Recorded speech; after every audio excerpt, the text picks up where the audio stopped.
मुश्रीफांचा मुलगा झालाय अध्यक्ष. तुम्हाला मला अजूनही कळत नाही की तुम्ही एक तर ते मान्य कसं केलं आणि असं वाटतं का की म्हणजे एकीकडे ते महायुतीचा घटक आहेतच हे तर मान्य करावं लागेल आणि दुसरीकडे तुम्ही आणि ते एकत्र आहात. तुम्हाला असं वाटतं की थोडंसं डबल गेम झालाय? नाही, शाहू परिवर्तन आघाडी म्हणून आम्ही निवडणूक लढवलो होतो. ज्यावेळी अनेकदा आम्ही सहकारामध्ये काम करतो त्यावेळी चेअरमन पदाचे विषय येतात त्यावेळी कधी कधी एखादं नाव पुढे येतं एखादं नाव मागं जातं असं अनेकदा घडत असतं. तसं गोकुळमध्ये देखील यावेळी थोडा हा विषय राज्य पातळीवर गेला, राज्यातून हस्तक्षेप झाला, हे आता जग जाहीर आहे. परंतु त्यातल्या त्यात मध्यमार्ग काढायचा म्हणून आम्ही हा निर्णय त्या ठिकाणी घेतला आणि त्यांनी आणला होता हा हे म्हणजे पर्याय कोणी आणला होता?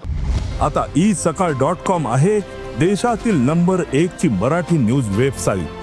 प्रत्येक अपडेटसाठी isakal.com ला नक्की भेट द्या. पर्यावरूनच आला.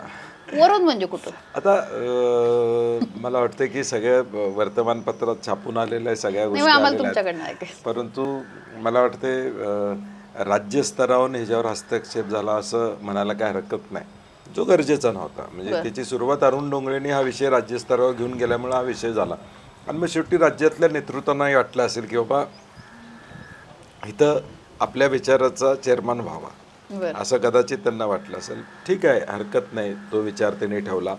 परंतु शेवटी परिवर्तन आघाडी म्हणूनच ते निवडून आले होते आणि म्हणून आत्ता देखील त्यांनी झाल्यावर सुद्धा सांगितलं की परिवर्तन आघाडी म्हणूनच मी चेअरमन झालेलो.